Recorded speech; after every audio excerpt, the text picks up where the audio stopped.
Nakatakdang mag-perform ngayong linggo sa ASAP Natin ang global pop group na Horizon, Yeng Constantino at ang ating nag-iisang Sara Geronimo. Yes, masayang-masaya ulit ang mga popstars dahil mapapanood ulit nila si Sara sa ASAP. Kahit pa-recorded pa ito ay excited pa rin ang lahat. Sa ngayon ay hindi pa natin alam kung ano ang kakantahin ni Sara pero tiyak na kabang-abang naman ito.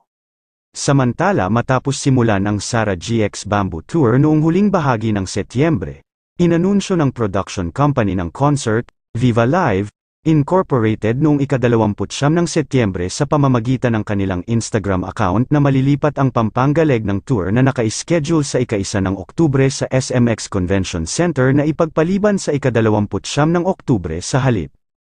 Sa kasamaang palad, ang ating popstar royalty ay kailangang magpahinga dahil sa isang hindi inaasahang kondisyong medikal. Her health is now our top priority, ayon sa pahayag. Gayunpaman, hindi ito nagbigay ng anumang karagdagang detalye tungkol sa kasalukuyang kalagayan ni Sara. Tiniyak din ng Viva sa mga kasalukuyang may hawak ng tiket na ang kanilang pagbili ay magiging wasto pa rin at pararangalan sa bagong schedule ng palabas sa susunod na Oktubre. Humihingi kami ng pangunawa at suporta ng lahat para sa mabilis na paggaling ni Sara Geronimo. Thank you, and Sara is excited to perform for all of her Kapampangan fans soon, they wrote.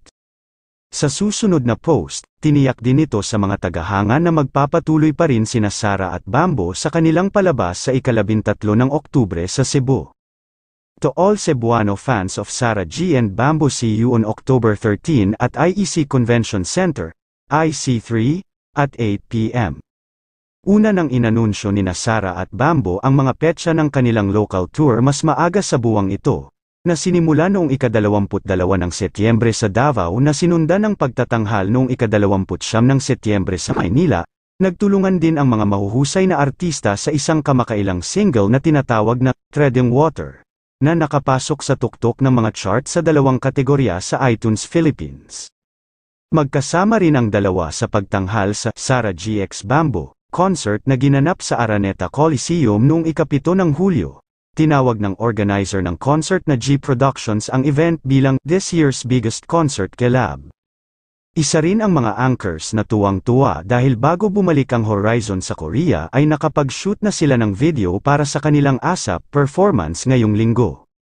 Ang Horizon ay ang huling 7 miyembro ng survival show Dream Maker sa ilalim ng MLD Entertainment, ABS-CBN, at Camp Korea.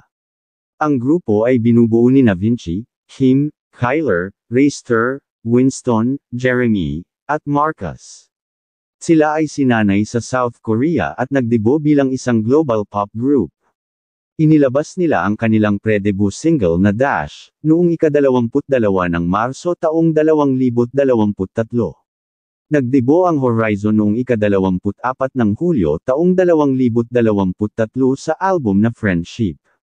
Ang pangalan ng grupo, Horizon, ay nakonsepto ng mga manunood ng palabas, at tumutukoy sa mga pangarap ng 7 lalaki, na nagsimula sa parehong linya, nagtipon sa isang lugar, at nakaharap sa parehong layunin, ayon sa nagsumite ng pangalan.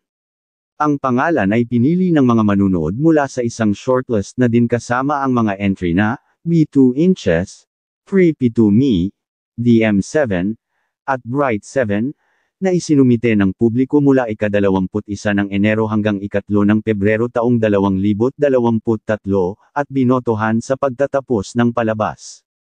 Maging si Yeng Constantino ay isa din sa present nagmagpe-perform sa ASAP this coming Sunday.